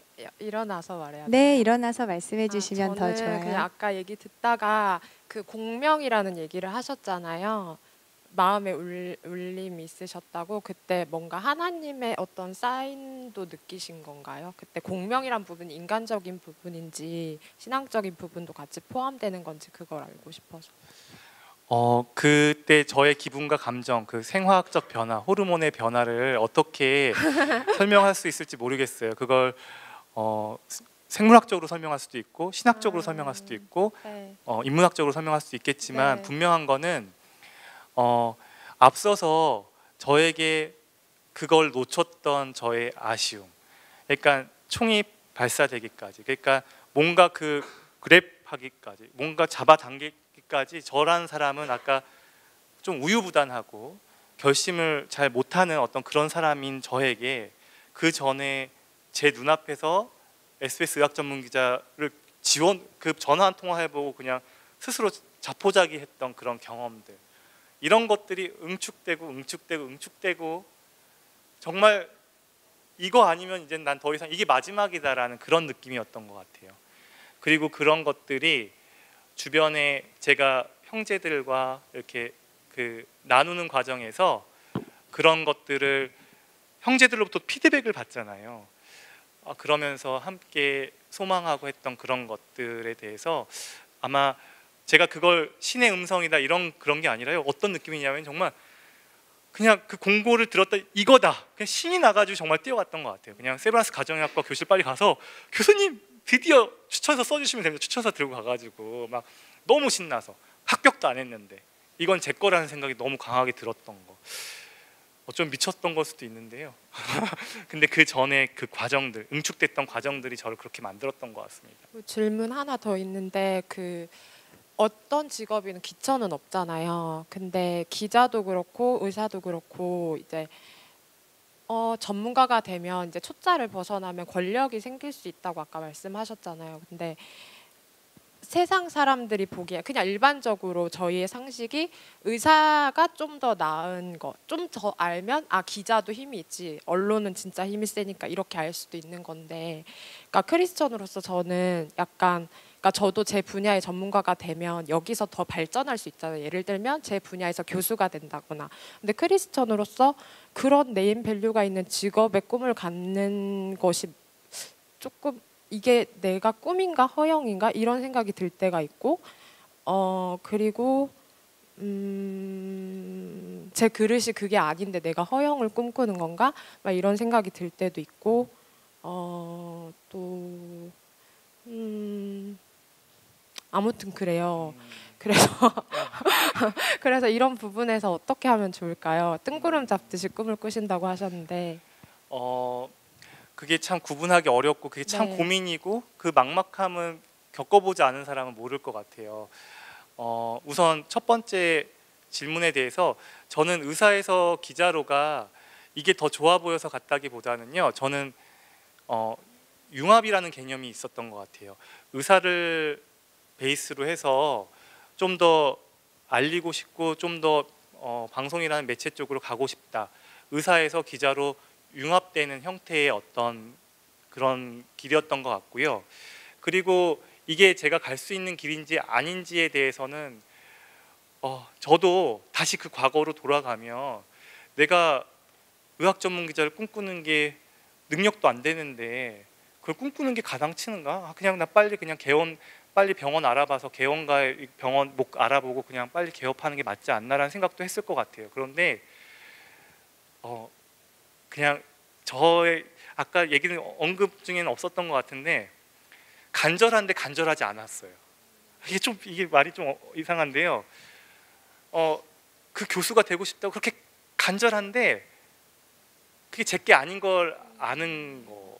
그걸 어떻게 설명드릴지 모르겠지만 나중에 저의 그 교수님께서 광식아 너는 간절했긴 한데 그러니까 저는 교수님한테 그런 질문을 했어요. 교수님 제가 초등학교 가가지고 열심히 공부하면 다 서울대 갈 수 있다고 얘기하는 그런 강연을 제일 싫어합니다. 저의 인생의 삶을 그렇게 포장을 하기를 원치도 않고요.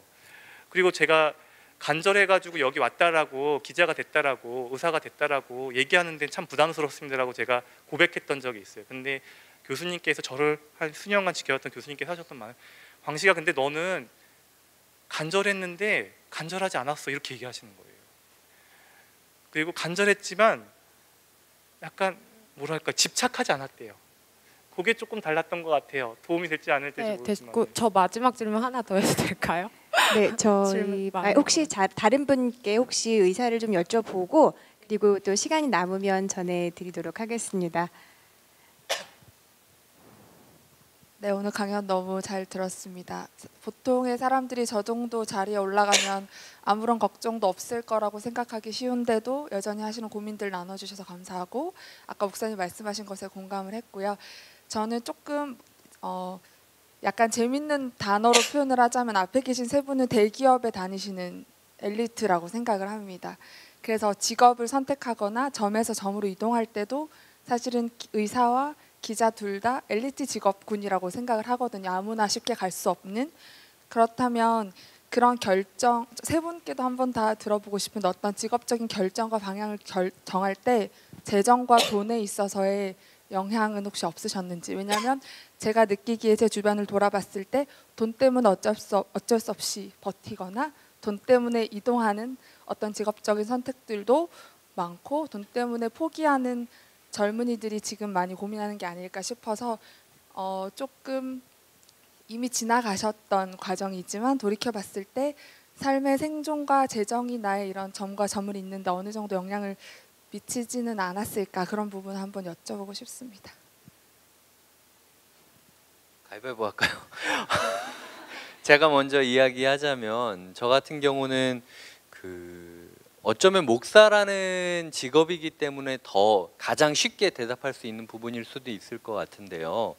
저는 사실 저희 집에서 제 결혼 자금으로 모아놨던 돈을 제가 첫 사역지에서 가출한 청소년들 밥 먹이고 찜질방 숙소비를 내주느라 다 썼습니다. 다 쓴 상태에서 사실 목사가 됐고 결혼을 했어요. 그래서 그 부분에 있어서 꿈이라는 것 하나 때문에 그 당시에 제가 순수하게 영혼을 돌본다라는 건 나를 지우고 내 모든 것을 다 줄 수 있어야 된다라는 생각 때문에 이것마저 줘야 되지 않을까라는 순수한 결정으로 그런 일들을 했고, 제가 첫 타임에 그런 부분에 있어서 조금 많이 과도하게 헌신했기 때문에 다음 텀에서 선택지를 구할 때에 그런 재정적인 부분에 있어서는 많이 자유로웠던 것 같습니다.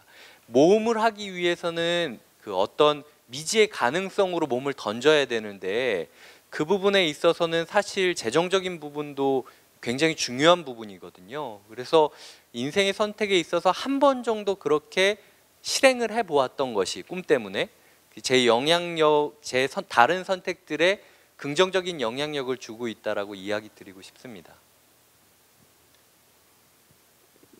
저는 짧게 말씀을 드리면 저도 어린 나이에 방송국에 막연히 들어가고 싶다고 생각해서 이제 공부를 하다가 보니까 아나운서라는 직업으로 좀 구체화하게 된 거였어요.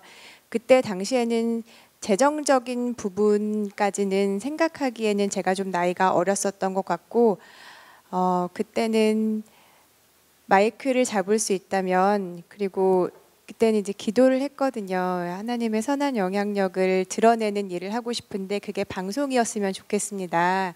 첫째는 아나운서가 되고 싶고, 아나운서가 아니라면 뭐 기자나 PD여도 상관없는데 미디어를 통해서 저는 일을 하고 싶습니다라고 굉장히 열망을 했었어요. 만약에 아나운서가 안 됐더라면, 그리고 KBS에 들어오지 않았더라면 지금만큼 재정이 보장되지 않는 조금 작은 회사라도 저는 갔을 것 같아요. 왜냐하면 재정도 정말 중요하지만 청년의 시대에 꿈을 꿀 때는 그 꿈을 먼저 우선순위에 놓고 생각하는 게 그때는 맞다고 생각을 했기 때문입니다.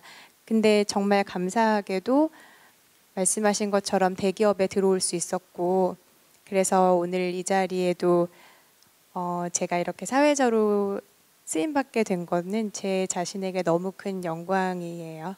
네. 의사라는 점에서 기자라는 점,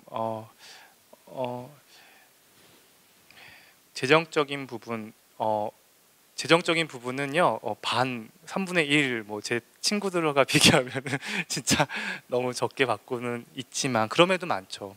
그럼에도 다른 어떤 직종에 비해서는 그런데 이제 의사라는 직업에서 기자로 갈 때 제가 월급이 줄어드는 것들을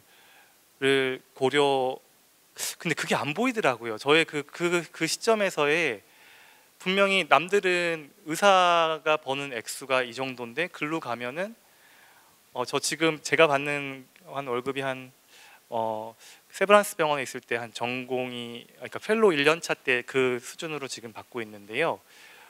근데 그게 안 보이더라고요. 제가 정말 원하고자 하는 그 자리가 났을 때는 안 보이는 것 같고요. 그리고 만약에 저희 부모님이나 가정이 만약에, 사실 저희 집 같은 경우는 부모님이 초등학교 때 부도가 나셔서 어려움을 갖다가 부모님께서 저한테 하시는 얘기는 그 어려움을 대학교 때 겪지 않고 중학교, 고등학교 때까지 그걸 부모님이 다 감내하셨다라고 지금도 얘기하셔서 그게 참 다행이라고 얘기를 하세요. 그래서 재정적인 부분에 대해서는 분명히 고려할 수밖에 없는 부분이 있다는 건 저는 인정하고요.